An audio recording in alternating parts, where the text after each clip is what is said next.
আসসালামু আলাইকুম। Welcome to another blog. নতুন আরেকটি ব্লগে আপনাকে স্বাগতম। আজকে নতুন আরেকটি ব্লগ নিয়ে আপনাদের মাঝে চলে আসলাম। আজকের ব্লগটি খুবই ছোট একটি ব্লগ হতে যাচ্ছে। আজকের ব্লগে অনেক ইনফরমেশন থাকবে। আপনারা যারা মালয়েশিয়ায় অবস্থান করছেন বা যারা ভাবছেন আপনার ওয়াইফরে কিভাবে নিয়ে আসবেন মালয়েশিয়া। চাইলে আপনিও নিয়ে আসতে পারেন খুব সহজ প্রসেসে।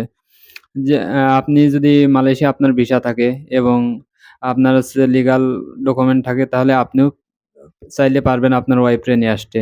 এইসব বিষয় নিয়ে আমরা কথা বলব। আমরা এখন আছি হচ্ছে মালয়েশিয়া ইন্টারন্যাশনাল এয়ারপোর্ট, কুয়ালালামপুর এয়ারপোর্টে আছি। এখন আছি হচ্ছে ২ তলা ফ্লোরে। আমরা হচ্ছে ৩ তলা ফ্লোরে যাবো। রিসিভ করার জন্য অবশ্যই ৩ তলা ফ্লোরে যাওয়া লাগবে। ৩ তলা ফ্লোর থেকে আপনি হচ্ছে রিসিভ করতে পারবেন। আর ৫ তলা ফ্লোরে আপনি হচ্ছে দেশে যাওয়ার জন্য। আমরা স আ ৩ তলা ফ্লোরে উঠবো। এখন হচ্ছে ৩ তলা ফ্লোরে আছি। এইখানে হচ্ছে যে এইখানটা দেখতে পাচ্ছেন ৪ নাম্বার গেটের সামনে। এ এইখান থেকেই আপনি হচ্ছে রিসিভ করতে পারবেন আপনার প্রিয়জনকে। এইখানটা রিসিভ করার জন্য প্রচুর লোক দাঁড়িয়ে আছে যে রিসিভ করবে তার প্রিয়জনকে। এই যে বাংলাদেশি ভাইরাও আছে, বিভিন্ন দেশের লোক আছে। সবাই হচ্ছে তার প্রিয়জনের রিসিভ করার জন্য দাঁড়ায়ে আছে। এরা হচ্ছে এয়ার হোস্ট যেকোনো একটি বিমানের বিমানবালা আরকি। তারা ফ্লাইট শেষ করে আসছে, রেস্ট করবে। এই যে প্রচুর লোক আসছে। এই এই এই গেট দিয়ে হচ্ছে ইমিগ্রেশন শেষ করার পরে এই গেট দিয়ে হচ্ছে বাইরে হইব। এই বাইর হওয়ার পরে আপনি হচ্ছে রিসিভ করতে পারবেন। দেখা করার পর সবকিছু বিস্তারিত বলবো। আপনার কি, কি লাগবে? যারা ভাবছেন যে ওয়াইফ নিয়ে আসবেন তাদের হচ্ছে কি, কি ডকুমেন্ট গুলি লাগবে। আপনার প্রথমত হচ্ছে আপনি এই দেশের বৈধ আছেন, সেই ডকুমেন্ট লাগবে। আপনার পাসপোর্ট, ভিসার ফটোকপি এবং আপনার কোম্পানি থেকে একটা লেটার নেয়া লাগবো, যেটাকে মালয় ভাষায় সুরাত বলে। এই সুরাতটি নিবেন, আপনার বসরে বলবেন, আপনার বস বুঝবো।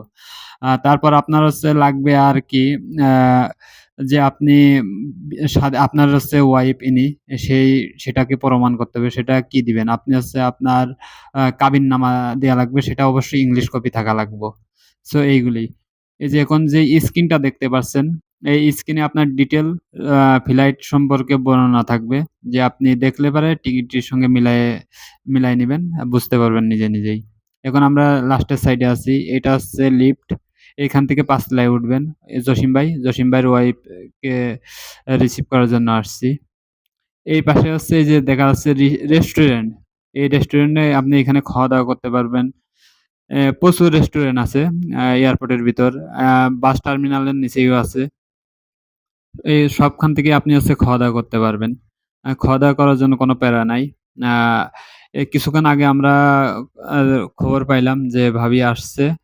ফ্লাইট আ তারা অনেকক্ষণ আগেই আসছে। ইমিগ্রেশন শেষ হইতে, হইতে ৪৫ মিনিট ১ ঘন্টা সময় লাগে। ১.৫ ঘন্টার মতন অলমোস্ট সময় লেগে যায়। আ এই খবর পাইলাম এখন আমরা হচ্ছে ভাবিকে রিসিভ করার জন্য যাবো। আ অবশেষে আমরা চলে আসছি। ভাবির দেখা পাইলাম। আ প্রায় ১.৫ ঘন্টা মতন অপেক্ষা করলাম। করার পর হচ্ছে ভাবিকে রিসিভ করা হইলো। এখন আমরা আমাদের হচ্ছে গন্তব্যস্থানে যাওয়ার জন্য আ রওনা দেব। তার আগে খাওয়া-দাওয়া করবো অবশ্যই। খাওয়া-দাওয়া করার পরে হচ্ছে আমরা রওনা দেব। ভাবিকে হচ্ছে স্বাগতম জানানো হয়েছে। আমরা নিচেই যাবো এবং ভ্লগটি বেশি বড় করব না। সবাই সঙ্গে থাকবেন এবং আমরা অর্ডার দিলাম, খাওয়া-দাওয়া করলাম, টিকিট কাটলাম। সবাই ভালো থাকবেন, সুস্থ থাকবেন। আর লাইক করবেন, কমেন্ট করবেন। সবাই জানাবেন ভিডিও কেমন হইলো।